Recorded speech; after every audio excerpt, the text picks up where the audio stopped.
Hey guys, it's me, Charmise, aka Professor Mo, and I'm back with another micro lesson in public speaking. And today we are on lesson 25.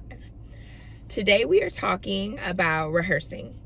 I think it's super important to rehearse before you get in front of an audience, and I think some people may feel differently. I'm not sure. In my teaching career, I have seen quite a few students who have written and prepared a speech and never rehearsed it and got in front of an audience and did to the best of their ability. But the matter of the fact is, it's super important to rehearse so you can hit all your points, look at your body language, kind of work through the kinks of your speech. So today, that's what I really want to expound on. I'm going to talk about over-rehearsing. I'm going to talk about some tips for rehearsing, and then I want to talk about a strategy for rehearsing, which is what I like to do. I like to record. So the first thing I want to talk about is over-rehearsing, and I think the best example that I could provide is when I used to proctor exams for Pearson View, and so many people would come in and they would run through practice questions up until the point of walking in for the exam. And there was one particular exam called the CISSP, and it's a pass or fail exam. It's not like, oh, you get a whole bunch of points. It's pass or fail. And I remember seeing people that, to me, practiced and questioned themselves out of passing. I feel like there's a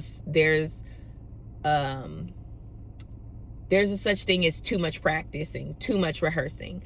I feel like you can rehearse your way into nervousness. You can rehearse your way into these careless mistakes, because at that point you're wanting to do everything word for word.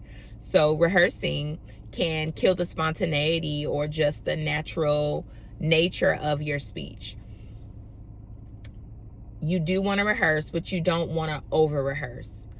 Do a couple dry runs. Make sure you hit the information that you need to hit, but I think it's imperative not to do it word for word. I think it's super important to have note cards with a couple words on it rather than a manuscript, because you're going to lean on that manuscript and you're going to read it. You're going to want to read it word for word. So the first thing is, over-rehearsing can kill the whole vibe of your speech, because at that point you've done it so much. The expectation is you're going to hit it word for word. And when you don't, if you don't, it'll be a shock factor. It could be a shock to your whole system and mess up the trajectory of your speech. So, try to do a couple dry runs, but don't put too much pressure on yourself. The next thing I want to talk about is how I think you should rehearse. From my perspective, doing a couple dry runs, that works.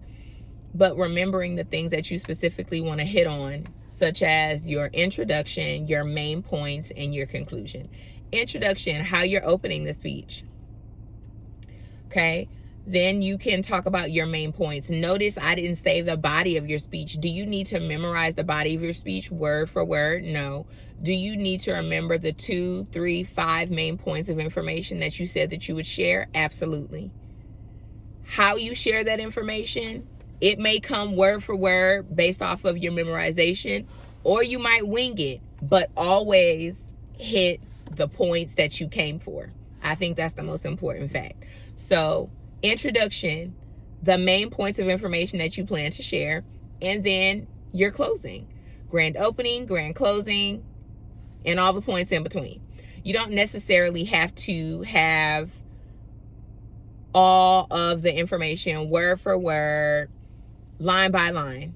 I think you can always pivot, you can always paraphrase, you can always echo the points, but it doesn't have to necessarily be what you put in your manuscript or on your cue cards.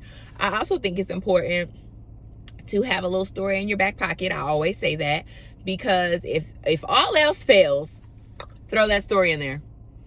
And as you start to tell the story that you kept in your back pocket on reserve, it might jog your memory and allow you to pick up where you left off. So practice in those chunks of information, but remember the purpose of your speech. Excuse me. Remember the purpose of your speech. As long as you know the meat and the primary main points, you should be fine. But also just remember how to open and how to close. Everything else is negotiable, in my opinion.